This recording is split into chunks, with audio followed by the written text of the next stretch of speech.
Selamat sore, Assalamualaikum warahmatullahi wabarakatuh. Putrinya sendiri karena merasa ditularkan COVID-19 di Kudus, Jawa Tengah meninggal pemeriksaan. Saya akan mulai dari bahan tayang dulu, Bapak Ibu. Saya ucapkan selamat datang untuk seluruh peserta workshop uji coba dokumen template penulisan skripsi bidang pengembangan perangkat lunak. Pada hari ini, 12 Oktober 2020. Perkenalkan, saya Anggi Perwitasari, STMT. Saat ini saya adalah peserta Diklat Latsar CPNS 2020, gelombang 9, angkatan 32. Jadi hal yang melatar belakangi saya ingin membuat dokumen template penulisan skripsi bidang pengembangan perangkat lunak di informatika ini. Yang pertama, kita sudah punya pedoman penulisan skripsi sebelumnya milik Fakultas Teknik Universitas Tanjung Pura. Namun template ini nanti akan dijadikan sebuah panduan pendukung pedoman penulisan skripsi Fakultas Teknik untuk skripsi bidang pengembangan perangkat lunak. Selain itu, dokumen template ini juga bisa digunakan sebagai acuan bagi para dosen untuk menentukan indikator kecukupan dari penulisan skripsi mahasiswa, terutama yang di bidang pengembangan perangkat lunak. Jadi dibuatlah sebuah dokumen template ini yang dapat digunakan sebagai acuan juga bagi mahasiswa untuk melaksanakan penulisan skripsi, dan dokumen ini juga sudah dilengkapi dengan proses otomasi yang dasarnya dari aturan baku yang ada pada pedoman penulisan skripsi Fakultas Teknik. Adapun penulisan skripsi bidang perangkat lunak yang akan saya bahas pada hari ini ada 3 poin. Yang pertama, tentang kajian penelitian implementatif bidang pengembangan perangkat lunak. Kemudian ada indikator aspek kecukupan skripsi bidang pengembangan perangkat lunak. Dan terakhir, mencoba dokumen template-nya. Terkait dengan kajian penelitian implementatif bidang pengembangan perangkat lunak, jadi secara poinnya adalah penelitian implementatif, penelitian pengembangan perangkat lunak itu merupakan penelitian yang sifatnya implementatif. Jadi menghasilkan suatu produk atau artefak yang bentuknya adalah perangkat lunak. Nah, ada 2 jenis berdasarkan hasil analisa yang saya lakukan, bahwa penelitian implementatif ini dibagi atas 2. Pertama, adanya pengembangan, development, yang kedua itu pengembangan lanjut, enhancement. Nah, pengembangan atau development itu artinya kita membuat perangkat lunak itu memang benar-benar dari nol. Sedangkan pengembangan lanjut yaitu enhancement, itu pengembangannya artinya sudah ada perangkat lunak sebelumnya, kemudian kita kembangkan lagi. Bisa karena adanya perubahan kebutuhan atau proses updating seperti itu. Nah, setelah memahami tadi bahwa ada 2 jenis sebenarnya proses penelitian di bidang pengembangan perangkat lunak, selanjutnya bagaimana kita menentukan apakah skripsi bidang pengembangan perangkat lunak yang diberikan oleh mahasiswa itu sudah memenuhi aspek kecukupan, artinya dapat kita nilai dengan baik gitu. Jadi indikator aspek kecukupan ini kita lihat dari yang namanya kaidah rekayasa perangkat lunak atau software engineering principle, yang mana prosesnya itu harus berada pada 4 tahap ini, yaitu adanya proses analisa, perancangan, implementasi, serta pengujian. Nah, 4 proses inilah yang kita jadikan acuan apakah skripsi yang dihasilkan oleh mahasiswa itu sudah memenuhi aspek kecukupan. Nah, indikator penelitiannya, artinya aspek kecukupannya itu indikator-indikatornya dibagi atas 2 lagi yang tadi, sesuai dengan yang pertama adanya development, atau yang satunya lagi yaitu enhancement. Nah, untuk penelitian yang sifatnya pengembangan, sama prosesnya kita harus melihat dari adanya tahap analisis, perancangan, implementasi, serta pengujian. Yang mana di analisis kita harus lihat apakah ada hasil identifikasi masalah, kemudian ada yang namanya kebutuhan, kemudian dari tahap perancangan itu bagaimana secara detail kebutuhan-kebutuhan tadi dirancang menjadi sebuah solusi, lalu ada tahap implementasi atau kodifikasi, kemudian tahap pengujian, itu bagaimana perangkat lunak yang dihasilkan itu memenuhi suatu kualitas perangkat lunak yang sudah didefinisikan. Sedangkan untuk enhancement itu sebenarnya sama, namun perbedaannya ada pada tahap analisis. Di tahap analisis ini berarti harus ada juga proses analisa terhadap sistem yang telah dijalankan di tempat yang kita jadikan objek penelitian itu. Nah, di sini juga harus diturunkan secara baik, apa-apa saja yang mendasarkan harus dilakukannya suatu perubahan atau pengembangan dari perangkat lunak yang lama ke perangkat lunak yang baru. Nah, seperti itu. Sehingga dari proses tadi, saya dapatkan ada 6 struktur isi untuk skripsi bidang pengembangan perangkat lunak.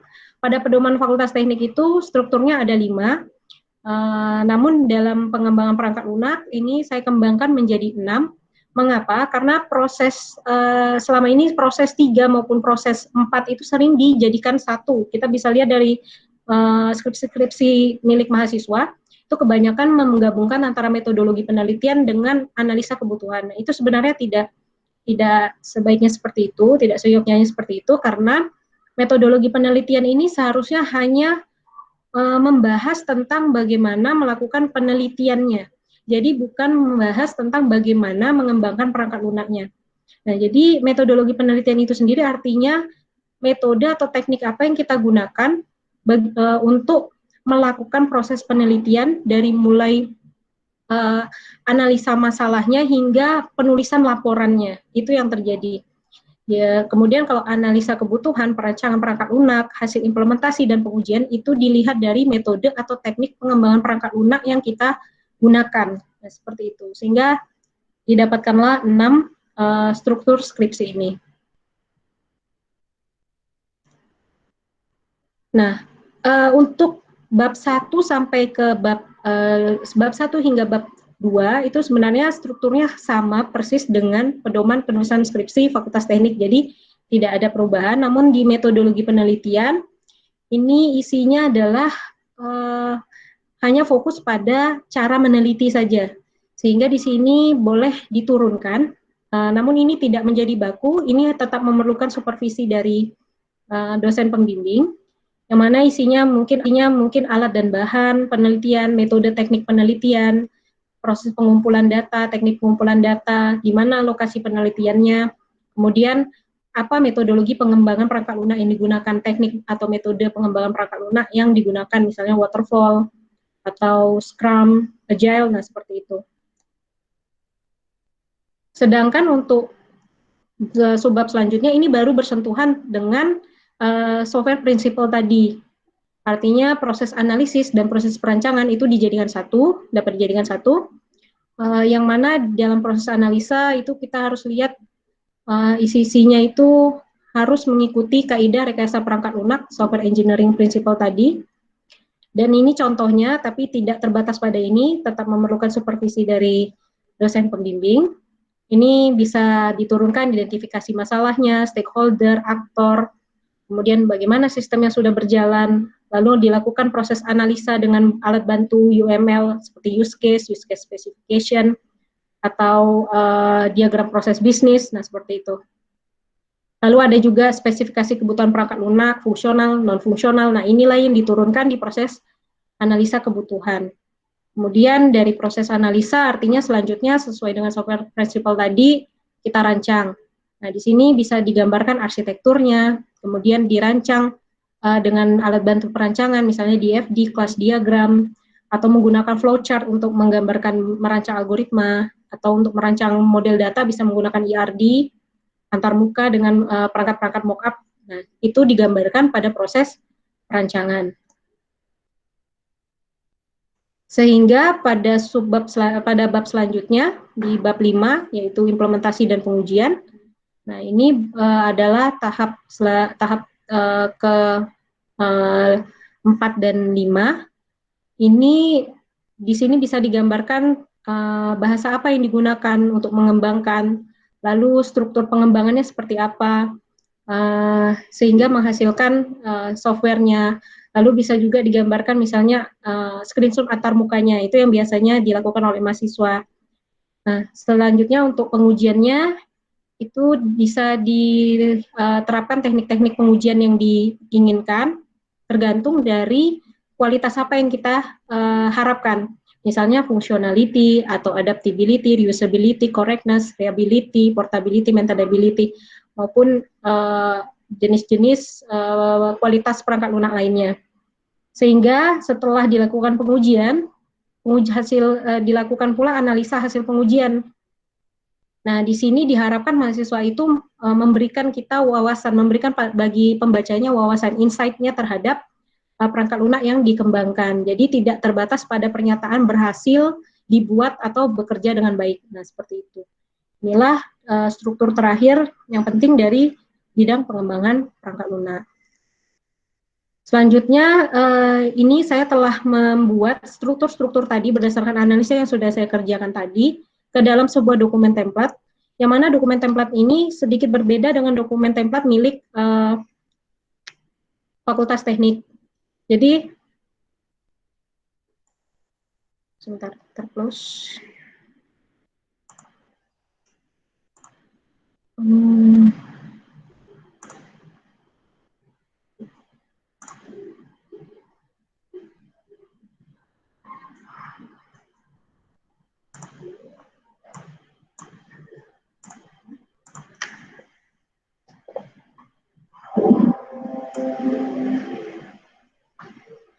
Oke, jadi ini sedikit berbeda ya Bapak Ibu. Jadi dokumen template ini itu tidak sebatas dokumen yang menyajikan struktur saja, namun sudah ada proses otomasi dalam pembuatannya.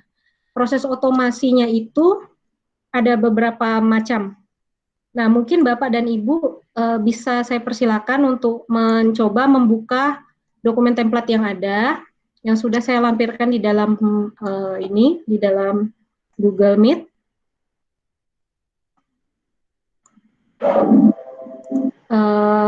Bapak Ibu bisa buka kemudian di-download, karena kalau dari Google Docs itu tidak support, karena ini fitur milik Microsoft Word. Mungkin Bapak Ibu kalau misalkan ada kendala, saya persilakan untuk ini unmute.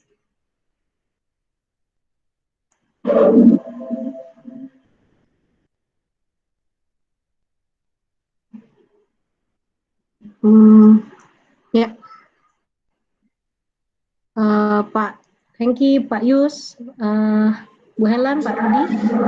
Saya tidak bisa nyoba nih Bu Anggi, karena saya pakai lagi di luar, jadi saya pakai handphone nih.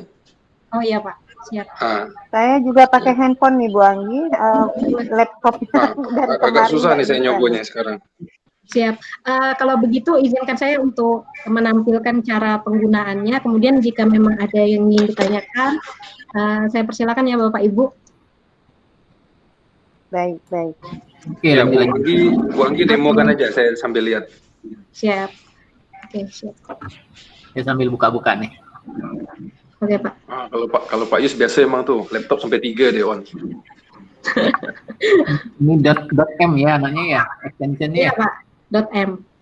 Nah, mungkin saya lanjutkan lagi dari presentasi yang tadi. Jadi untuk menggunakan dokumen template ini memang kita harus menggunakannya sebagai template. Jadi jangan kita open seperti dokumen biasa. Jadi di Word itu sudah disediakan bagaimana caranya open file template. Nah, bisa kita copy ke dalam folder custom office template. Nah, itu masing-masing versi sebenarnya berbeda. Tapi untuk versi untuk ini yang sudah saya kerjakan, saya sudah coba dari versi 2007 sampai yang sekarang artinya 365 itu bisa. Jadi tapi foldernya berbeda-beda. Nah, sudah di-copy, setelah di-copy baru kita cari di open, baru bisa dibuka. Oke. Jadi saya sekalian tunjukkan ya Pak.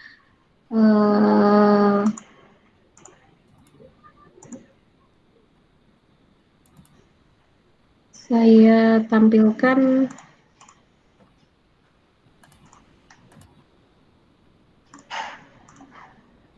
Windows.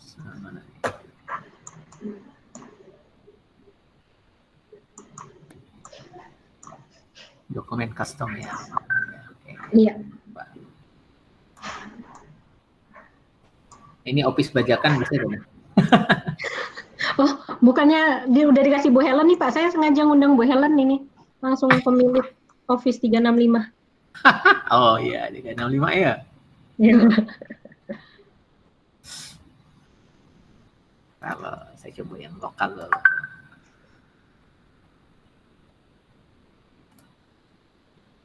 Pak Yus pakai yang KW, pakai yang ori Pak Yus. Ah, iyalah yang license lah gitu. Berkah. Amin. Oke, Bapak Ibu. Jadi kalau misalnya kita buka filenya, itu yang muncul ini seperti yang di atas ini. Jadi ada tulisan template skripsi pengembangan perangkat lunak. Nah, ini sebenarnya ini kita salah ngopennya. Kalau kita open seperti ini artinya kita sedang mau mengedit template-nya. Yang benar adalah kita pilih new seperti ini. Kita bisa pilih yang sudah kita custom, artinya yang buatan kita di personal. Klik personal. Nah, di sini ada pilihan template yang sudah kita kembangkan atau template yang ada gitu. Nah, setelah itu kita tinggal memilih template yang ini, yang mau kita gunakan. Nah, di sini template-nya yang ini. Nah, kemudian langsung muncul halaman utama seperti ini. Kita tinggal masukkan nama mahasiswa, nama kita artinya sebagai mahasiswa kan. Kemudian NIM kita. Saya masih ingat NIM saya ini. Pak Rudi, pembimbing saya Pak Rudi. Pak Hengki. Iya, saya masih ingat. Hari sidang sarjana Anggi itu 3 butik satu hari saya kerjakan. Anggi, Eko, sama Darwis kalau nggak salah. Darwis besoknya Pak? Darwis besoknya ya, pokoknya hari itu 3 lah saya sidang. Nah, seperti ini kita tulis. Nah, jadi udah ada user interface-nya. Mahasiswa pun gampang untuk mengisinya. Nah, setelah itu kita klik OK. Lalu enter nama dokumennya, artinya sudah langsung di-save di awal. Nah, ini untuk mencegah mahasiswa lupa nge-save skripsi mahasiswa. Oke. Ini langsung otomatis di-save di folder di mana kita meletakkan template tadi. Dan otomatis judul semuanya sudah terisikan. Nah, ini kelihatan hilang ya Pak ya? Iya, hitam di layar saya. Sebentar.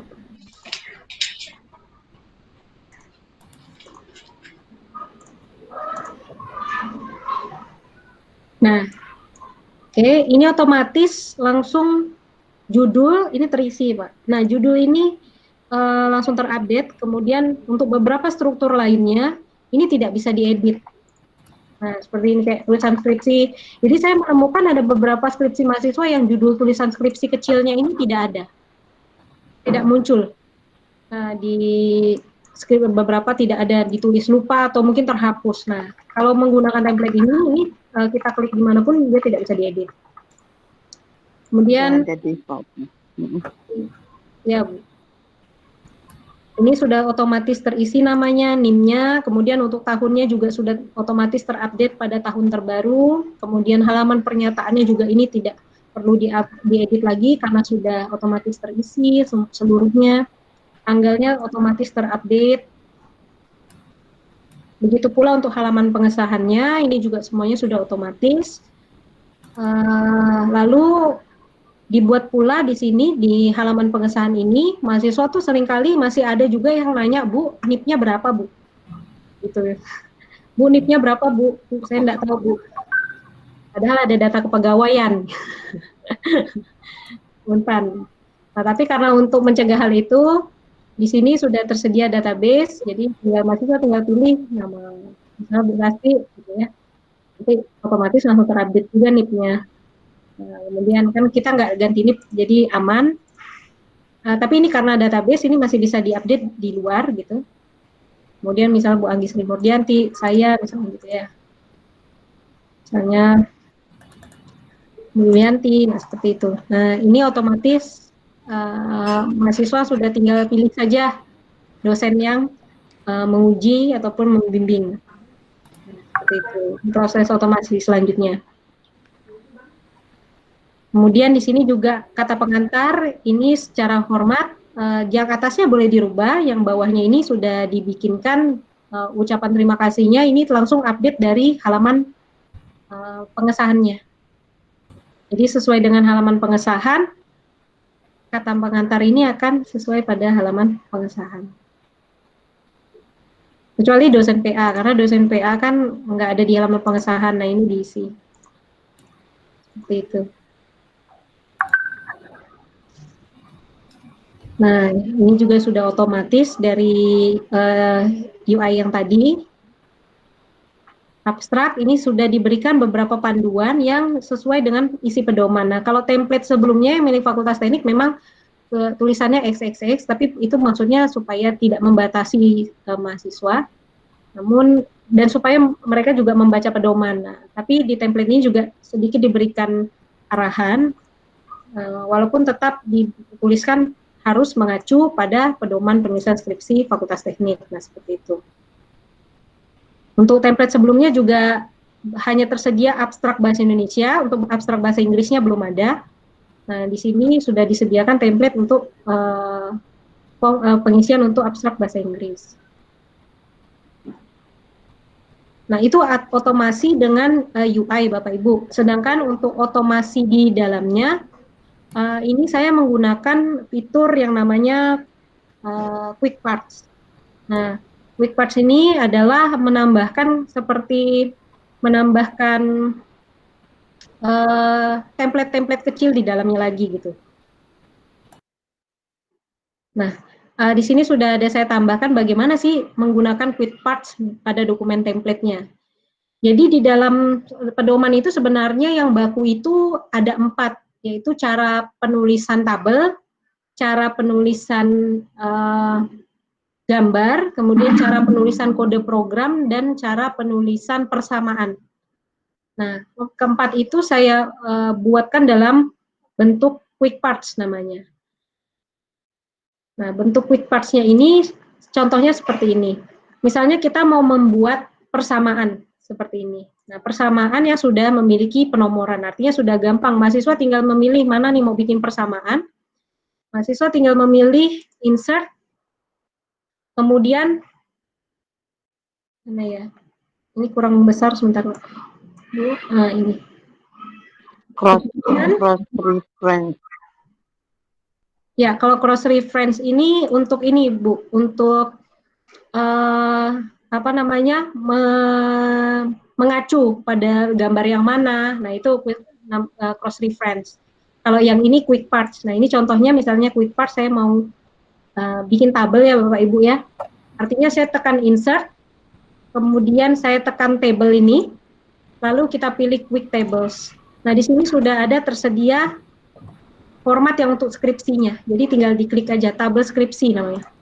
Nanti otomatis ini akan terbuat dan ini sudah mengikuti kaidah dari pedoman penulisan skripsi Fakultas Teknik. Jadi ini sudah formatnya sudah baku. 6. Ya, Bu. Ya terus nggak apa-apa. Ya. Nah, jadi itu untuk table. Kalau misalnya ini kan 2.1, ini kebetulan di subbab 2, dia otomatis langsung terbuat 2.1. Nah, kalau di sini misalnya di subbab 3 kita tinggal insert table, quick tables, kita pilih tadi tabel skripsinya, ya otomatis akan membuat jadi tabel 3.1. Nah, jadi mahasiswa juga tidak kerepotan dalam proses penomoran. Saya paling banyak menemukan mahasiswa yang harus mengupdate penomorannya semua karena tidak menggunakan fitur Word dengan baik. Nah, jadi otomatis langsung tabel 3.2 dan seterusnya. Nah, sedangkan untuk pembuatan gambar ini tinggal kita insert, ini sudah ada caranya, lalu kita pilih text box, kemudian kita pilih yang namanya gambar skripsi. Nah, gambar skripsi kita klik, nah ini otomatis langsung terbuat gambar skripsinya. Wah. Jadi di sini misalkan di subbab 3 langsung kita pilih tadi text box, kemudian kita pilih gambar skripsi. Nah, ini langsung juga judulnya udah berubah jadi 3.1. Nah, jadi proses penomoran juga gampang, mahasiswa juga sudah mengikuti format, ini tinggal kita change saja dari file, from file pilih gambar yang mana gitu kan. Tinggal gini, kemudian pilih gambar apa, lalu ganti captionnya apa. Nah, seperti itu. Selanjutnya, untuk persamaan. Nah, untuk persamaan kita tinggal tekan ini, persamaan belum ya Bu? Nah, persamaan kita tinggal tekan ini, equation, habis itu kita pilih yang namanya persamaan skripsi. Kita klik, nah ini juga sudah langsung dengan penomoran. Kemudian kalau kita ingin kode program, kita tinggal insert juga, kemudian kita pilih text box, lalu kita pilih yang namanya kode program skripsi. Nah ini otomatis kan dibuat kode program skripsinya. Nah seperti itu. Jadi proses-proses inilah yang dibuatkan supaya mahasiswa tidak lagi ada cerita udah baca pedoman, walaupun sebenarnya harus baca pedoman, namun apalagi ini yang dasar-dasar seperti ini jangan sampai salah lagi gitu. Nah, kemudian untuk cross reference juga sudah disampaikan bagaimana cara melakukan cross reference sehingga proses updating untuk mengacu pada table mana itu tinggal bisa diupdate seperti itu. Penulisan citasi juga sudah dibuatkan dalam bentuk struktur seperti ini yang terbagi atas citasi-citasi yang ada pada pedoman. Jadi mulai dari buku, kemudian yang paling banyak digunakan mahasiswa itu sebenarnya sumber dari internet, kemudian proceeding, jurnal, seperti itu. Nah, ini semuanya sudah diberikan contohnya. Nah, namun ini menggunakan apa style. Jadi saya menggunakan secara baku itu menggunakan apa style. Nah, mungkin ada perbedaan antara apa style yang ada di pedoman dengan apa style yang ada di Microsoft Word.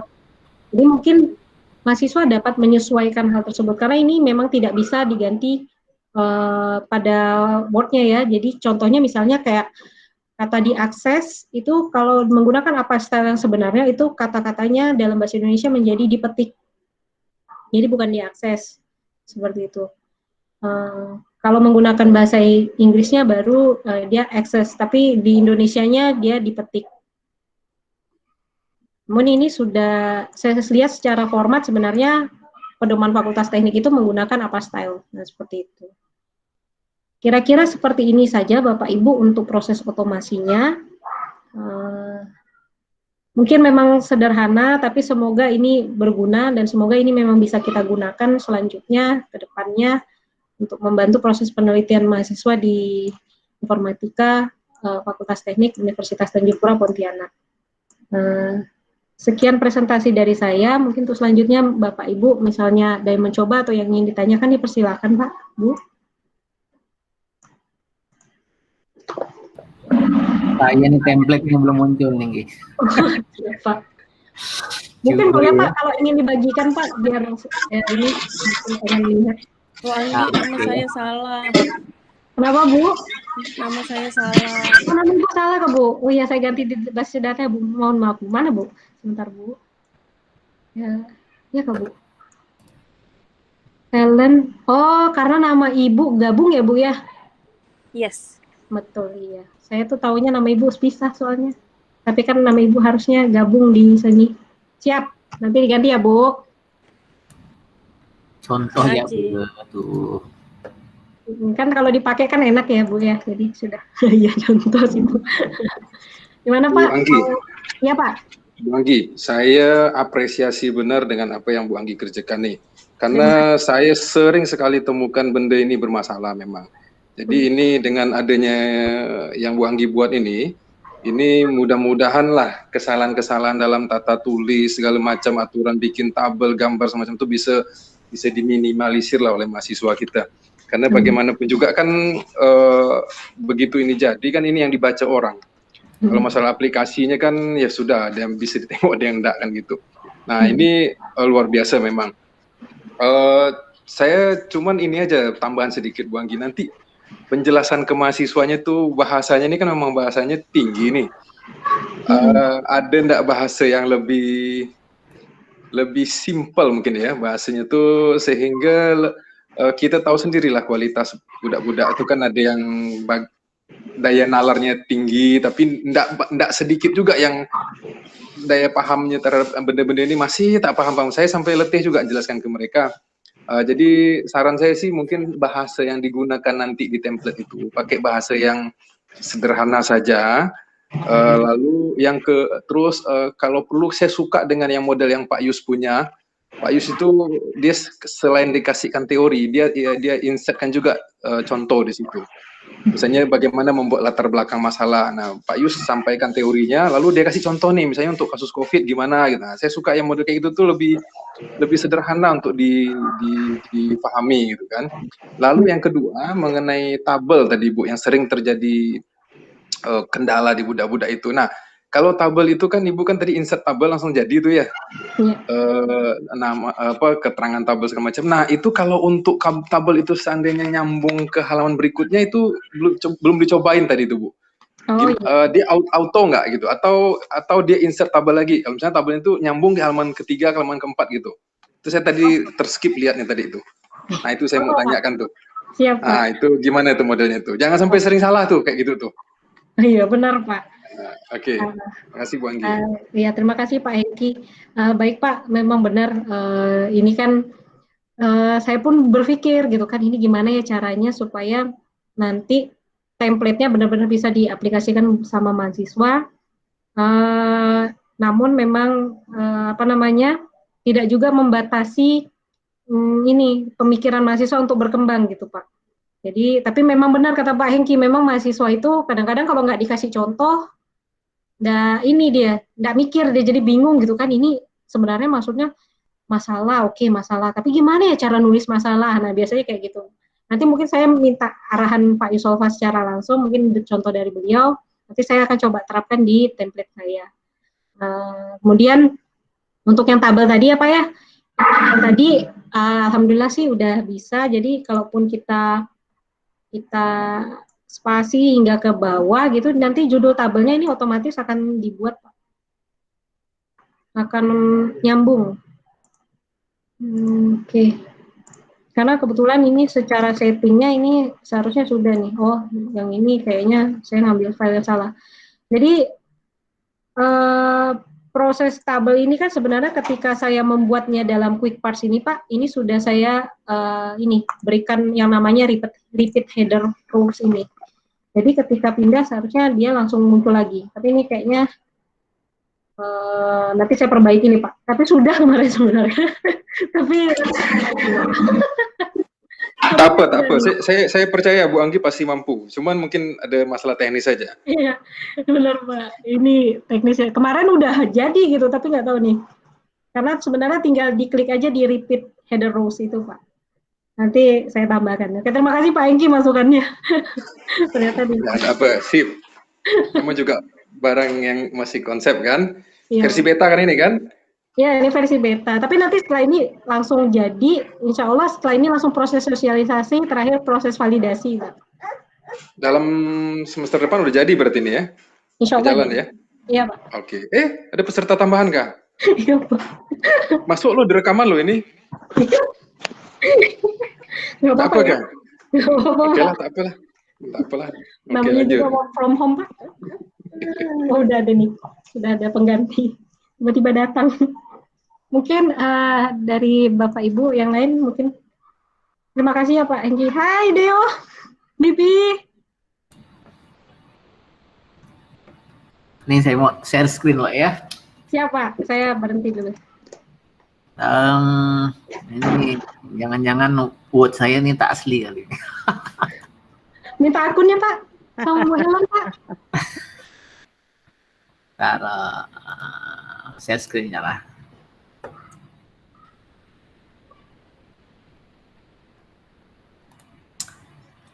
Ini posisinya kan sini nih. Ya, Pak. New. Oh iya, kondisinya tidak ada ya Pak ya? personal ya tadi kan, rasanya personal. Tapi kemudian saya udah simpannya itu di sini nih. Nah, Sudah di situ ya Pak ya? user, mm-mm. kemudian ini saya pilih admin nih. Saya kan masuk sebagai admin nih. Karena hanya dia yang ada nih, yang ada custom office template-nya. Iya Pak. Nah, inilah dia nih. Bisa juga seperti ini Pak, kalau Bapak pengen tahu di mana letaknya. Atau gimana tuh yang foldernya yang benarnya tuh? Iya, Bapak bisa klik di masuk ke Word-nya lagi. Kemudian coba di option. Iya, kemudian customize ribbon. Sorry Pak, maaf Pak, add-ins Pak. Add-ins. Apa? Add-in. Iya, add-ins, kemudian manage yang di bawah Pak. Paling bawah Pak, iya manage. Kemudian pilih Word add-ins. Word add-in. Iya Pak. Kemudian go. Kemudian lalu attach Pak. Itu nggak ada ya? Attach-nya nggak ada. Atau add? Klik add mungkin Pak. Coba add Pak. Nah ini adalah tempatnya Pak. Nah jadi Bapak boleh kopikan yang punya saya tadi ke sini. Oh Pak. Ada roamingnya ini nih. Aduh. Iya. Ya, ada cara sederhana kayaknya Bu Anggi, maaf saya. Ya sebenarnya ada sih. Ada. Silakan Bu. Mana yang sederhana? Bapak, mana yang sederhana nih? Biar Bapak share screen saja. Betul. Kan, Windows kan ya Microsoft ya Windows. Gimana? Bapak file new. Nggak tahu nih, mungkin sama dengan Mac karena kalau di Mac lebih sederhana. New, blank dokumen. Blank dokumen. Pilih aja blank dokumen. Nah, itu ada kalau di saya nggak tahu kalau di sini dia ada tools Pak, langsung bisa add template. Jadi langsung dia masukkan secara otomatis ke template memang folder tempat template Word-nya itu. Itu di mana? Jadi insert kah? Tadi tempat yang tadi Bu Anggi kasih lihat tuh. Itu di mana option-nya? Option. File option berarti. Ini. Sebenarnya tadi otomatis juga. Otomatis juga sih. Add-ins. Tadi udah saya itu kan sih. Ini nih. Oh ini di attach. Ini tadi udah saya kopikan kan. Oh sudah di copy. Udah di add muncul lah. Yang ini kali ini. Normalnya nih masuk ke sini kali. Normalnya masuk situ. Nah attach-nya itu dari tempat download tadi Bapak di mana downloadnya misalnya contohnya. Tinggal pilih template seleksi. Iya. Nah ini Pak. Nih. Iya. Open itu. Nih. Iya Pak. Automatically ini nggak perlu. Update iya Pak. Automatically update document style untuk mengikuti. Yang ini nggak perlu pakai lagi. Global. Nggak apa-apa Pak. Yang udah. Nah sekarang kita coba. File. Kalau baru dari template Pak, karena sudah dibuka kan. Nah template nanti masuk di personal ya. Harusnya ada. Kalau enggak coba Bapak itu aja, Bapak close aja Word-nya dulu Pak. Ya. Namanya di close semuanya dulu. Ini apa nih? Iya. Udah refresh kan Pak? Udah ada new Pak? New? Apa ini? Nah ini biasanya memang ditemukan nih Pak di beberapa versi kayaknya seperti ini. Ada caranya Pak. Gimana? Nah Bapak klik open. Open, oke. Kemudian Bapak buka yang tadi Pak, file yang tadi. Yang sudah di-download? Iya, yang sudah di-download tadi. Boleh langsung dari tempat yang custom office template gitu Pak. Jadi banyak cara sebenarnya Bu Anggi. Banyak cara. Open aja Pak. Oke. Habis itu di save Pak. Di save as. Boleh. Ya, di tempat yang sama. Nah itu. Kita coba dulu, kalau enggak nanti di save. Boleh ganti nama, boleh timpa juga boleh Pak. Oke, version 3A lah. 31. 31. Oke, save. Oke. Terus ditutup. Iya, tutup Pak. Close. New. Nih. Coba new dulu Pak. Kalau enggak harus di copy yang ke sana. New, aduh. Nah itu di personal Pak. Ah. Baru muncul. Oh asli loh Memang saya. biasanya seperti itu. Oh, udah Nah, akhirnya jadi, muncul semua ya. ya, jadi akhirnya kayak mancing gitu Pak. Itu juga saya nggak ngerti Alah. kenapa, tapi seolah-olah kayak mancing. Pandai pula dipancing-pancing lo. Ini udah nih. Buka yang itu aja Pak, yang versi aslinya Pak. Ah? Yang versi aslinya, yang tadi yang punya saya. Yang sebelum di save as ya? Iya, iya Pak. Sebelumnya udah di close ya Pak ya, semuanya. Baik. Personal. Ya, gitu. Version 3. Ini dokumen compatibility jadinya. Ya, harusnya seperti itu Pak. Jadinya kayak file baru gitu. Tapi beberapa VB-nya nggak jalan ya Pak ya? Apa tuh? VB-nya. VB. Jadi kan harusnya VB-nya muncul Pak. Kalau Bu Helen jalan Bu. Jangan ada yang perlu diinstal lagi kali ini, maklum lah laptop ini. Harusnya jalan. Harusnya sih enggak Pak. Dan versi Bapak ini sama dengan saya. Bapak belum sign in kali itu. Bapak belum sign in. Apa dia? Sign in? Oh, iya. Hah? Bapak kan ada akun Microsoft kan Pak? Ini harus ini kah? Harus apa? Ori kah? Enggak Bang Pak. Gi? Enggak Pak. Soalnya saya meragukan mahasiswa kita punya yang ori semua tuh. Iya. Enggak Pak. Tidak harus ori Pak. KW boleh ya? KW boleh. Kebetulan saya pakai yang sini nggak activate kan ke 2007, Microsoft 2007 bisa. VB-nya juga muncul. Bu Anggi ini udah diuji ke ini belum? Microsoft yang versi rendah? Sudah Pak. Sudah jalan ya? Jalan.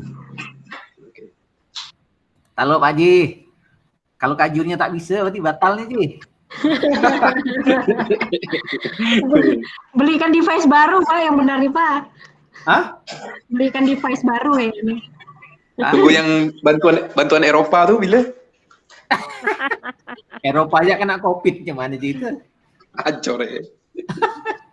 Tunggu Pak Kajur shopping dulu. Tak muncul lah noknya. Apa ada yang perlu disetting kali ini? Atau dia harusnya enggak ada sih Pak. Tapi mungkin bolehlah Bapak coba. Saya juga nggak tahu nih. Tapi seharusnya sih nggak ada yang disetting. Mungkin Bapak boleh coba file, kemudian option. Pencarian apa nama itu? Customize ribbon. Ya Pak. Kemudian pilih di sebelah kanan developer. Nah, sebelah kanan nih. Iya, developer. Di checklist. Iya, oke. Oke, nah, artinya kan ini udah aktif developernya. Nih, kita cobakan lagi mungkin. New, ngapus ini ya udah lain dah tuh. Sup? Iya. Nah, ini saya nggak tahu juga kenapa Pak. Nanti bedain ya. Nggak perlu diaktifin ya. Bedain udah ada VB apa belum, mana itu?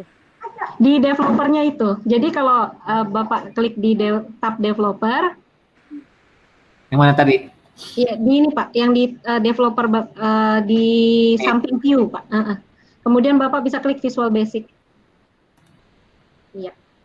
Nah, itu kan, ya, tapi kalau nggak jalan nah itu kemungkinan besar sih mungkin enable makronya Bapak nggak aktif gitu. Nah itu yang saya belum cari, nanti mungkin saya bisa cari permasalahannya bagaimana. Makro ya.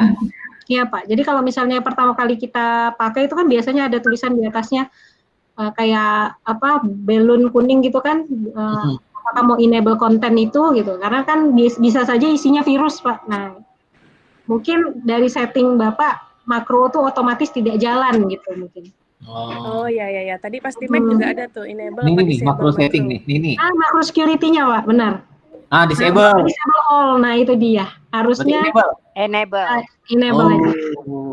Mantap Ji, bagi saya Ji. Ulangi ya berarti ya? Iya Pak, tinggal di close aja Pak. Close lagi. Nih enggak usah. Ini ada kedipnya. Tak ganti nih. Cerah. Ya, alhamdulillah. Silakan Pak, langsung dibuat. Ini tandanya kalau udah benar ya berarti ya. Tandanya udah benar. Udah benar nih. Ini nama dosennya enggak ditulis langsung, Bu? Jadi memang niatnya nggak di awal gitu Pak. Biasanya kan kita nulis, kita belum tahu pengujinya. Nanti kalau misalkan harus dibuka lagi VB-nya, nanti malah terupdate itunya Pak. Oke. Harus terus gitu. Jadi pertimbangannya itu. Mantap, Ji. Iya. Oh ya, saya mau ini juga nih. Ada beberapa ini. Saya share ini ya lah, tab aja lah ya. Tab nggak usah screen ya. Tab sheet aja lah. Kaitannya dengan mana pedoman. Salah.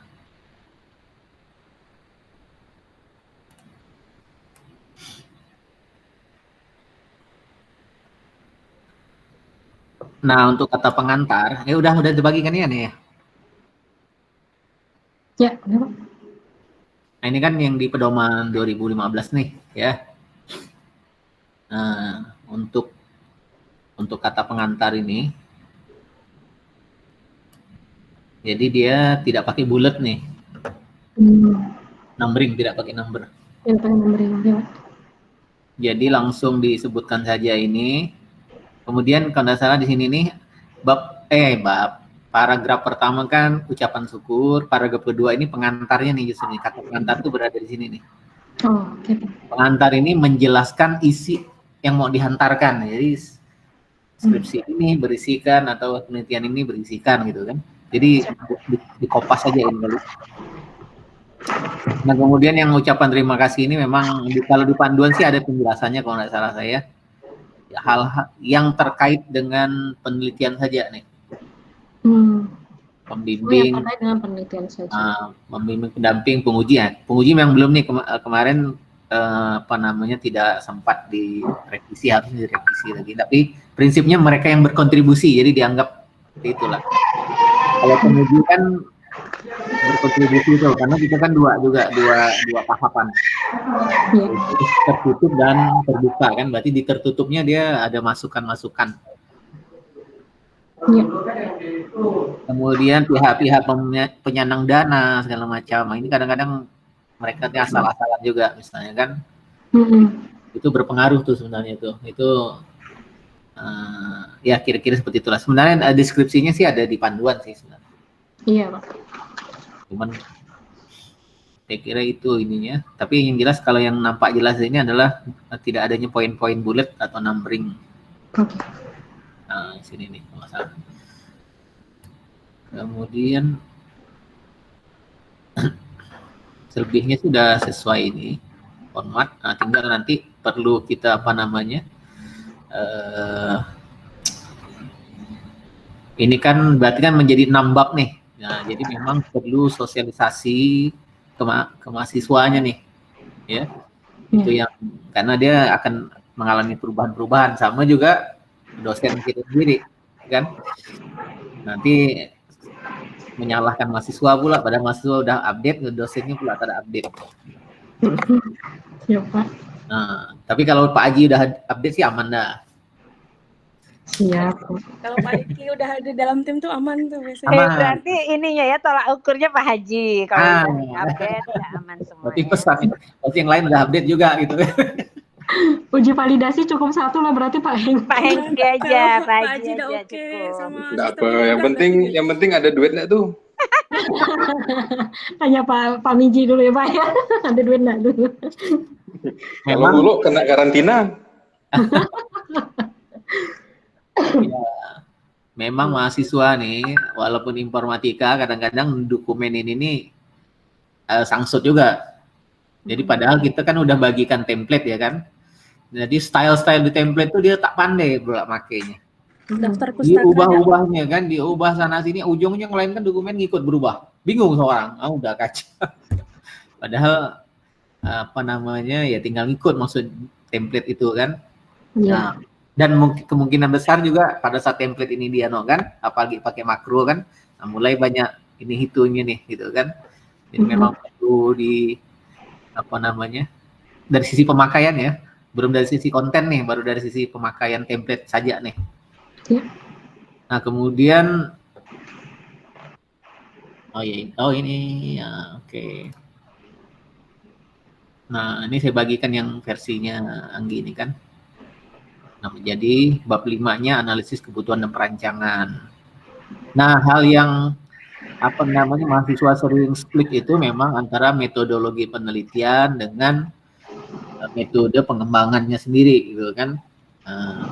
Campur aduk antara langkah-langkah penelitian dengan katakanlah metode pengembangan penelitian perangkat lunaknya misalnya kan. Jadi digabungkannya dalam satu aktivitas gitu. Sebenarnya kalau dalam banyak referensi menyebutkan tahap penelitian itu ada 3. Tahap persiapan itu memang hasilnya proposal. Nah, tahap mengerjakan penelitian itu ya itulah dia apa yang dikerjakannya itu kalau mengembangkan apa namanya perangkat lunak. Nah, dia menyebutkan metode perangkat lunak, baru di situ dan dijelaskannya tuh. Tahap terakhir kan memang pelaporan. Cuman memang ini yang selama ini belum apa namanya ya kita pun belum sepakat juga apa namanya format ini kan kita kan masih mengacu pakai format fakultas lah ya. Nah, jadi memang ini harusnya nanti ini kalau bisa memang ini kan bidang RPL nih ya. Kalau nanti bidang SI mungkin nanti dengan pola yang hampir sama nanti saat ini bisa juga keluar seperti ini nih nantinya. Kemudian bidang yang lain juga. Nah, tinggal apa namanya? Nah, tinggal ini nih bagian bab 4 sama bab. Kalau bab 5 ini berarti kan diarahkan untuk ini ya. Lagi ya, apa namanya? Langkah-langkah dari apa namanya metode pengembangan perangkat lunaknya sendiri kan ya.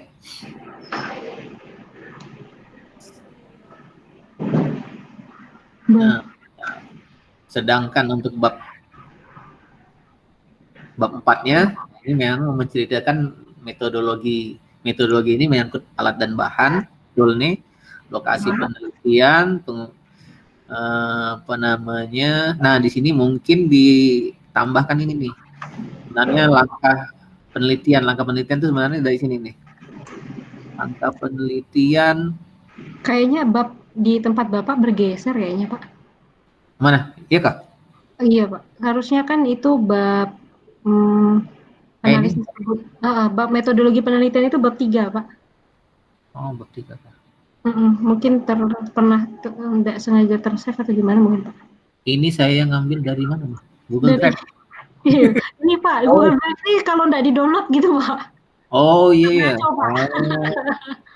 Kalau terenter satu ini berubah bab deh ya? Iya, Pak. Suka ngajuin. Ini ada bab 2 yang nggak jelas. Oh, iya. Iya. Tadi hasilnya mana tadi itu? Iya, itu Pak. Saya pun langsung kok kayak disorientasi ini. Oh, iya, ntar loh.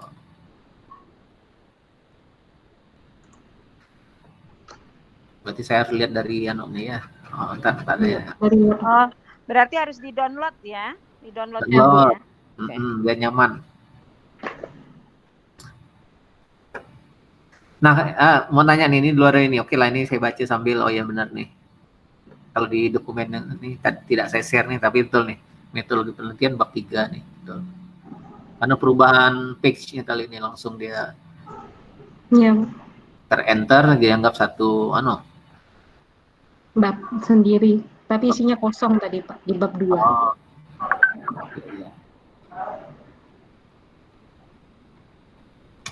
Kalau untuk ini apa namanya, ini mahasiswa membuat, kemudian kalau kita mau saling berbagi pakai, bagusnya gimana nih?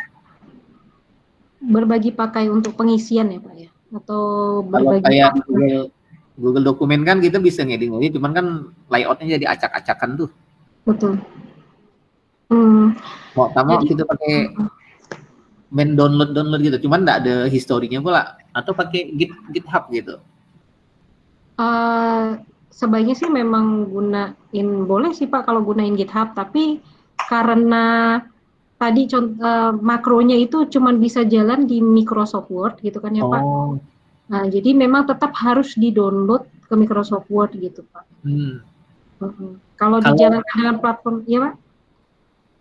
Kalau di convert ke PDF, editor PDF ada nggak yang online yang bisa ngasih hasil koreksian gitu? Misalnya insert comment.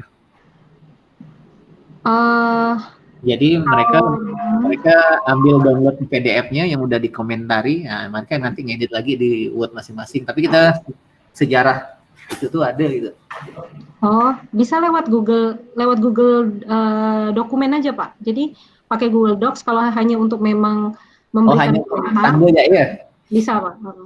Tanda untuk bahwa mana yang dirubah gitu ya. Tapi nanti mereka ngubahnya memang nggak usah dari dokumen itu ya. Iya Pak, mungkin nanti bisa selanjutnya kita rencanakan, maksudnya bagaimana sih menyusun proses bimbingan dengan Google Docs atau ini mungkin ke depannya bisa Pak, boleh gitu. Ya, harus. Ya Bu Helen ya. Harusnya sih langsung 365 dia. Benar. Selesai nggak? Masuk apa tuh?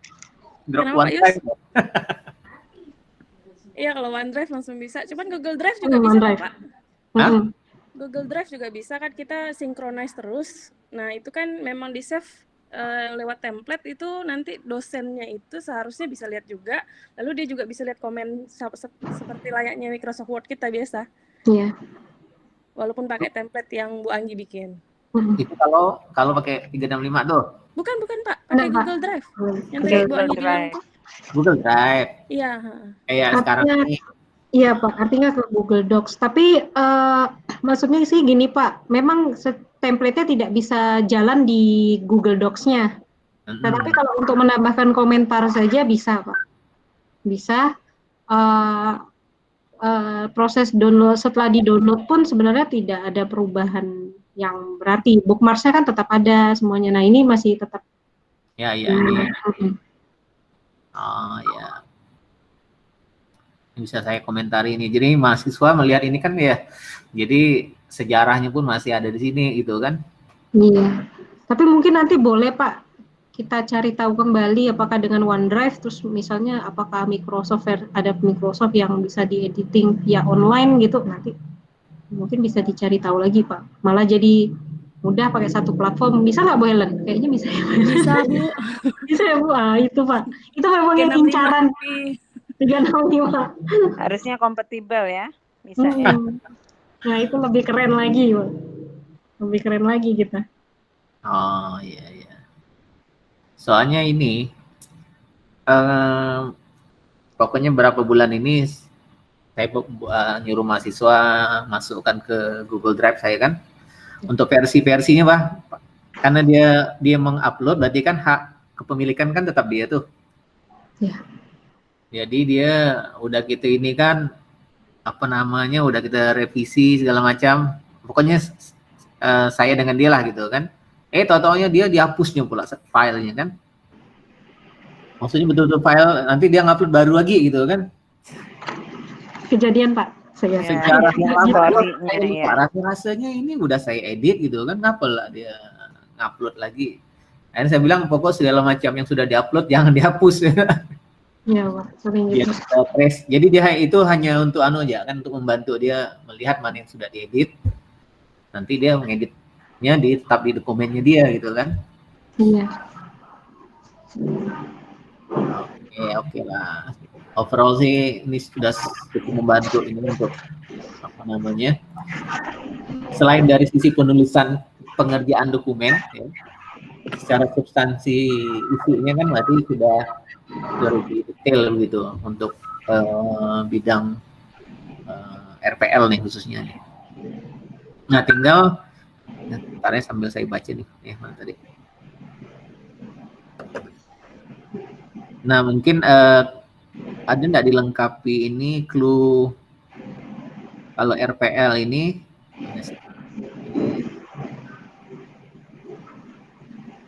nah, ini ganti bab tadi ya, salah. Oh, ini ada keterangan ya. Oke. Oh, ini banyak anak nih tipu juga nih tuh. Enaknya bagaimana? Iya, Pak. Tapi kalau di Word saya udah install bahasa Indonesia sih, Pak. Dan kebetulan belum saya ganti. Berarti masih ada kelewatan nih. Nah, Itulah kalau iya, Google. bahasa bakunya seingat saya sih analisis nih, bukan analisa nih. Iya. Nih di bawah nih salah nggak nih? Iya. Keren nih. Di dengan kata tempat kan dipisah tuh. Thanks to Google Docs ini Pak ya? Iya, Google Docs. Ya, Google Doc nih.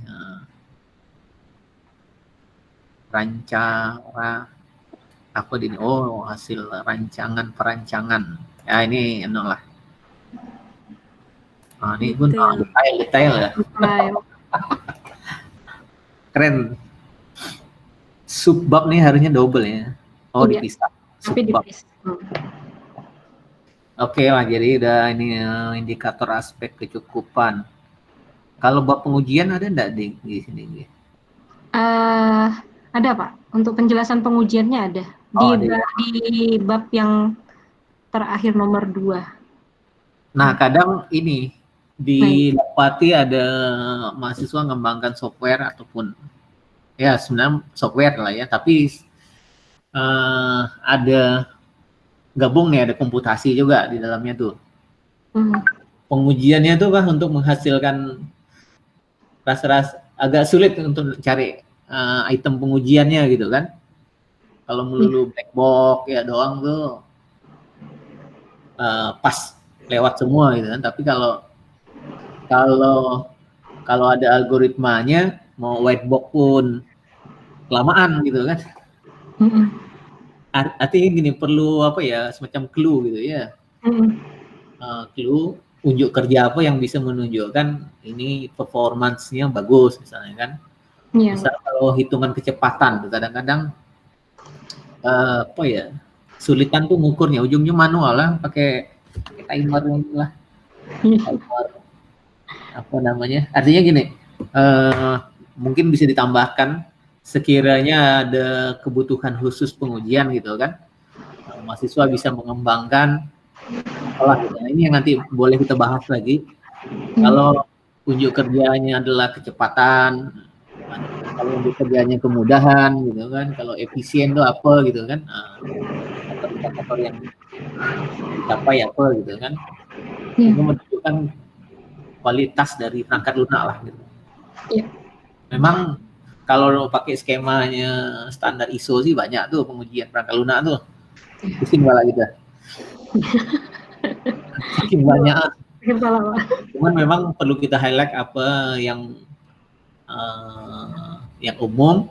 Kalau black box dan white box memang terlalu mainstream lah, terlalu umum memang. Tapi memang ya itu ukuran resmi. Tapi harusnya ada yang lain yang bisa dipropos kan. Kalau kayak yang mobile kan misalnya udah terbiasa, misalnya pakai big bar untuk performance-nya lah ya, dari sisi hardware mungkin kan kompatibilitas, tapi dari sisi fungsionalitasnya nih, soalnya biasa selalu lewat-lewat aja nih, maksudnya gini, apa namanya, pakai UAT, oh semuanya bagus ya semuanya nih. Nah maksudnya kita kan sebenarnya sambil juga mengajarkan mahasiswa ini mengukur yang benar lah gitu kan, walaupun pada kondisi yang terbatas nih kan. Nah, itu sehingga kita ada apa, mahasiswa ini punya kemampuan lah. Sebagai contoh ini ya, kita kan baru-baru ini kan ini ngadakan sertifikasi untuk mahasiswa kan. Hasilnya memang belum dirilis resmi, tapi tingkat kelulusan kita cukup rendah sebenarnya. Cukup rendah. Misalnya di programmer itu paling 50%, bayangkan kan? 50% nggak lulus gitu kan, nggak kompeten. Nah, ternyata salah satunya sebabnya memang unjuk kerja yang diamati oleh asesor ini kan, kita kan menunjukkan kinerja kan. Nah, itu ada yang nggak terpenuhi gitu kan. kebiasaan mereka untuk copy paste codingan itu agak menghambat, agak ini. Jadi profesor minta mereka coding langsung, wah babakan tuh. Udah kebiasaan pakai framework lah misalnya kan, create OOP-nya bagaimana. Waduh, kalau tak ngelihat codingan lain nih tak jalan gitu. Ya. Kayak gitu kan, jadi nggak membekas sekali lah gitu kan. Padahal itu ternyata walaupun dalam realnya di lapangan mereka kerja itu bisa buka coding, tapi memang ada unjuk kerja yang ini nih, yang harus dilewati. Nah gitu juga dengan ini nih kayak Perangkat Lunak nih, pengujian nih mereka ya aman-aman ya bermain dengan lihat punya kawannya kan, sebenarnya tak membekas sekali gitu. Nah jadi itu sehingga ya apa namanya ya tak juga berusaha untuk mencari, pokoknya mereka kalau bisa cari yang mudah lah gitu kan, tapi sayangnya memang nanti suatu waktu diperlukan pengukuran yang memang betul-betul ini mereka tidak qualified gitu. Ya itu ini ya apa namanya, kalau Bu Anggi bisa merangkumnya, jadi saya juga memberikan deadline lah ke mereka ini, sehingga apalagi ini kan khusus RPL lah kan, jadi apa namanya, kualitas perangkat lunak kan ada standarnya lah, ada standar pengujian tuh. Saya pernah baca ISO berapa tuh lah. Iya benar, ada. Itu ada. Saking banyak tuh. Saking banyak tuh saya nggak tahu. Sama kayak sama kayak apa namanya, kerangka kayak ITIL, COVID itu saking banyak pun nggak semuanya kita pakai. Ya. Tapi mereka sebagai dokumen standar ya memang kayak gitu. Jadi kalau diperlukan bagian planningnya ini, bagian ini ya kira-kira. Nah, coba nanti uang kita tambahkan yang gini lah, apa ya, clue kalau ciri-ciri perangkat lunak yang ini nih ya lebih tepat. Kalau tujuannya memang kan terkait dengan tujuan penelitian. Kalau dia mau mempercepat, misalnya apa ya, dia mengembangkan lagi, menambahkan sesuatu sehingga prosesnya menjadi lebih cepat. Nah, berarti kan dia ngandalkan kecepatan. Jadi pengujiannya kan memang apakah itu bisa lebih cepat dari yang sebelumnya gitu kan? Kan tak bisa pakai apa namanya, black box, hanya inputannya berhasil. Ujung kerjanya nggak nampak gitu kan? Memang berhasil. Input ini berhasil. Tapi tadi itu menunjukkan dia lebih cepat, lebih baik itu tak dapat gitu lah kira-kira. Atau data ujinya berapa sih? Nah, ini yang mahasiswa kita jarang juga nih menggunakan data uji standar nih. Kalau yang mainnya image processing, ini kalau kayak Pak Arif sih kalau nggak salah, tapi di komputasi ya, itu biasanya ada data uji standarnya tuh untuk suara kan. Nah, kalau di RPL nih saya pun enggak. Nah, kira-kira begitulah kalau memang ada di lengkapi dokumen kan lebih bagus, sekaligus juga untuk kawan-kawan yang lain nih yang nggak ada di sini kan, jadi ini satu pandangan yang sama, kalau enggak dari sini ya dapat juga jadinya. Saya kira itu Pak Haji udah siap-siap mau mau kasihkan kultum. Oke, makasih ya Bu Anggi atas upayanya ini, mudah-mudahan bisa diapresiasi oleh tim penilai. Hasilnya bagus, yang jelas mewakili teman-teman di jurusan ini apa namanya, ini sudah sangat membantu dan kita akan bawa ke apa namanya, level yang lebih bagus. Jadi kalau ada kesempatan di fakultas itu revisi proposal gitu kan, revisi penulisan proposal, tapi karena dia aturan fakultas pasti dia menyerahkan detailnya balik lagi ke prodi itu, ke jurusan, udah pasti itu. Nah kita pun bisa sorting lah, apa namanya, ini jalurnya ini gitu kan, ada penambahan ini gitu. Saya kira ini perlu diapresiasi, yang ini ya salah satunya yaitu dengan menyampaikan kan mungkin pembimbingan mentor kan Bu Nelsi juga ini kan pasti tahu lah. Jadi bisa jadi diikuti oleh prodi-prodi lain gitu, sehingga kita dapat dokumen awal. Siap Pak. Oke, saya kira itu mungkin teman-teman yang lain saya ini cukupkan nih. Oke, Assalamualaikum warahmatullahi wabarakatuh. Waalaikumsalam warahmatullahi wabarakatuh. Terima kasih banyak Pak atas masukannya Pak, terutama yang tadi terkait pengujian.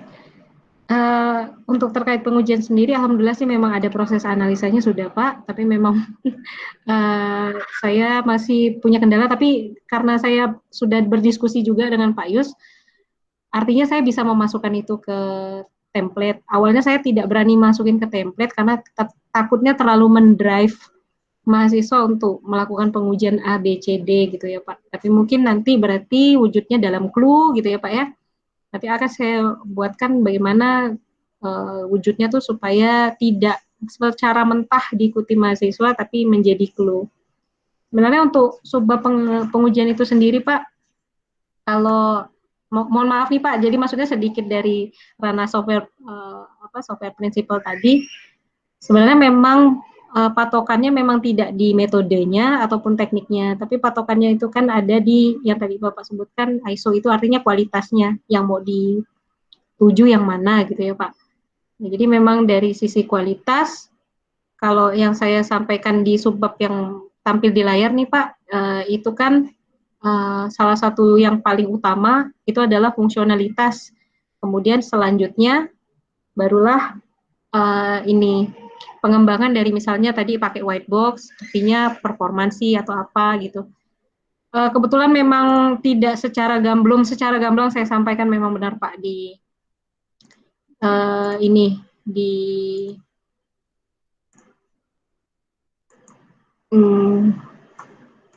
template.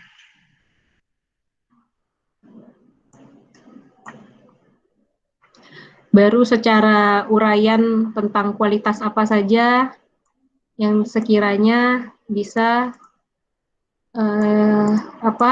dituju ketika kita mau membuat sebuah perangkat lunak gitu sih Pak.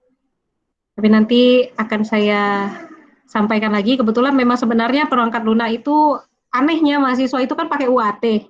Padahal UAT itu seharusnya pengujian yang paling akhir yang harus dilewati dari dua pengujian utama, yaitu pengujian unit lalu pengujian integrasi. Kalau unit sama integrasinya udah lolos, baru boleh uji UAT. Nah, tapi mahasiswa ini kebanyakan UAT. Nah, itu yang saya juga aneh, tapi karena itu udah jadi kayak pola, belum bisa saya ubah gitu. Seperti itu Pak Yus, kejadiannya memang benar tuh. Kenapa mahasiswa rata-rata pakai UAT? Ya. Bapak Ibu, gitu Pak. Bapak Ibu mungkin kalau Ya. saya nambah dikit, kalau UAT ini mungkin ada pakemnya apa, yang pertanyaannya bagaimana yang memang betul-betul menunjukkan ini apa namanya ya, ya responden tuh betul-betul bisa mengeksplorasi dia tuh ini betul-betul menunjukkan ya apa penerimaan itu bagaimana sih gitu kan. Ini mungkin ada clue. Kalau enggak tuh mahasiswa tuh pasti kopas tuh. Kopas yang udah ada, padahal mungkin aplikasinya lain sama sekali. Nah, gitu kan. Tapi pertanyaannya tuh mainframe gitu kan, padahal melalui UAT itu misalnya dia bisa mendapatkan gitu kan. Nah, mungkin ada sesuatu yang ditonjolkan harusnya ditanyakan, tapi karena dia tidak mau menyusun set instrumen itu, ya pakai punya kawannya ya lah yang lah gitu kan. Nah, harusnya bisa diarahkan ke situ tuh. Katakanlah dia berbedanya apa nih, janganlah sama, tapi penguatannya di mana nih yang untuk digali ke usernya nih, gitu kan? Sudah itu. Oke, Bu Antin udah ini nih. Sila. Makasih Pak, enggak kok Pak. Jadi mungkin saya akan mengomentari yang baru saja dulu. Sebenarnya ada sekitar dua juga ada tambahan dari saya yang mengenai user acceptance test. Jadi UAT ini benar, ini adalah tahap terakhir sebenarnya dari implementasi sebuah aplikasi. Jadi kalau misalnya, karena saya paling sering menggunakan UAT pada saat mengerjakan proyek-proyek aplikasi, setelah diimplementasi, setelah diadakan pelatihan kepada user, kemudian kita mempunyai tutorial dokumen, namanya dokumen, ada dokumen testing, kemudian ya setelah dokumen testing itu termasuklah di dalamnya adalah dokumen manual. Dokumen manual itu termasuk dalamnya adalah tutorial. Jadi setelah kita adakan setelah melakukan semua pengujian kita sebagai programmer ya, kemudian kita melakukan beberapa pengujian dalam pembuatan aplikasi, kemudian pada saat implement kita sudah benar-benar implementasi dan user sudah menggunakan. Nah, saat itulah kita meminta mereka melakukan pengujian yang namanya user acceptance test. Jadi user acceptance test itu benar-benar user yang sudah menggunakan implementasi kita, udah nggak pakai versi beta, tidak pakai versi yang benar-benar sudah kita melakukan beberapa kali pengujian yang memang sudah siap pakai, kemudian sudah ada tutorialnya. Setelah itu mereka kita minta melakukan pengujian dari sisi user, maka UAT itulah yang kita minta mereka untuk menerima bahwa apa yang kita buat sudah sesuai dengan permintaan konsumen. Jadi memang permintaan mereka atau memang keperluan mereka sesuai dengan analisa kebutuhan dari pertama yang sudah kita buat. Jadi kemudian mereka menandatangani user acceptance test itu juga menjadi menjadi panduan kita apabila ke depannya ternyata ada beberapa user yang sudah dilakukan, jadi seperti legal dokumen dari user pada saat kita sudah melakukan implementasi, mereka sudah melakukan tanda tangan bahwa mereka sudah user acceptance test, mereka sudah menerima semua tes tersebut dan hasilnya baik, di situ kan akan ketahuan. Kalau hasilnya nggak baik, mereka boleh meminta kita untuk mereview ulang lagi atau memperbaiki kesalahan-kesalahan yang ada. Tapi kalau penerimaan dari user itu sudah baik, itu menjadi legal dokumen kita. Apabila ternyata user melakukan kesalahan atau melakukan satu operasi yang ternyata tidak sesuai dengan tutorial, tidak sesuai dengan yang telah kita berikan, nah pada saat mereka on call kita boleh klaim sebagai biaya maintenance. Nah, itulah Pak Yus sebenarnya UAT yang sebenarnya yang harus diterapkan. Nah, itu nanti bisa kita lihat nanti mahasiswa itu udah sampai tahap mana gitu dalam membuat penelitiannya atau penulisannya apa benar-benar sudah diimplement. Bolehlah dikatakan kalau udah diimplement memang sudah dilaksanakan, misalnya 1 bulan sudah berjalan. Yang kita ketahui kan belum diimplement atau mereka baru mencoba udah disebarkan user acceptance test-nya seperti itu. Nah, itu yang mungkin nanti bisa dibuat untuk kita RPL mungkin ya kelompok keahlian atau apa bisa kita lakukan atau mengarahkan mahasiswa benar-benar kalau mereka untuk mahasiswa yang sudah melakukan suatu pembuatan aplikasi, mereka harus implement misalnya paling lama 1 bulan memang digunakan dalam implement tersebut. Jadi memang pengujian testing terakhir dari sebuah implementasi aplikasi. Seperti itu mungkin yang bisa saya tambahkan. Jadi nanti kalau misalnya kata Pak Yus tadi mau ke teman-teman RPL boleh. Jadi kita punya tolak ukur bahwa aplikasi mereka sudah benar-benar sudah full implemented. Nah, itu baru boleh dilakukan UAT. Mungkin kita kasih waktu 2 minggu Kak, atau 3 minggu atau 1 bulan. Seperti itu ya. Itu tambahan dari saya karena itu berdasarkan pengalaman pribadi saya kalau mengerjakan proyek sampai implementasi, nah itu berhubungan dengan dokumentasi terakhirnya. Nah baru kita lakukan UAT. Nah satu mungkin Bu ini juga kita sangat apresiasi sekali, sangat maksudnya sangat membantu mahasiswa yang selama ini mungkin banyak kesalahan-kesalahan yang terjadi pada saat melakukan penulisan skripsi. Nah, untuk masalah tadi Pak Yus tadi mengatakan pada saat sertifikasi mahasiswa nggak bisa coding atau paling tidak kalau grade apa paling tidak atau subrutinnya atau functionnya atau prosedurnya mereka tahu, mereka itu pun mungkin ya Pak Yus ya nggak bisa buat sama sekali gitu loh. Jadi kita sampai bingung gitu. Ini mereka sebenarnya bisa atau enggak gitu kan? Nah, karena memang hasilnya ada, tapi pada saat dites mungkin enggak ada, enggak bisa. Nah itu ada beberapa, yaitu termasuklah testing itu ada mungkin nanti bisa mungkin udah dieksplor dengan Bu Anggi. Ada tambahan dari saya mungkin dibuat Pak selain azannya. Kita stop dulu ya kali ya. Atau nanti saya secara ini aja ya, Bu Anggi ya, masukkannya enggak harus ini kan. Ya, Kalau bisa. jam maghrib saya rasa ini nanti ada 1 atau 2, nggak apa-apa sedikit aja kok untuk jadi tambahannya. Itu aja saya rasa. Udah maghrib soalnya. Iya. Terima kasih banyak Bu Yulianti. Mungkin untuk mempersingkat waktu karena sudah maghrib juga, saya ucapkan terima kasih yang sebesar-besarnya kepada Pak Yusolfa di sini selaku dosen penulis penulisan proposal dan ketua jurusan informatika. Dan saya ucapkan juga terima kasih kepada Bu Yulianti, Bu Helen, Pak Hengki, dan Pak Rudi. Kebetulan Pak Rudi tidak sengaja terlockout yang sudah hadir pada hari ini untuk menjadi responden untuk proses workshop uji coba dokumen template saya. Akhir kata, saya ucapkan terima kasih. Assalamualaikum warahmatullahi wabarakatuh. Waalaikumsalam warahmatullahi wabarakatuh.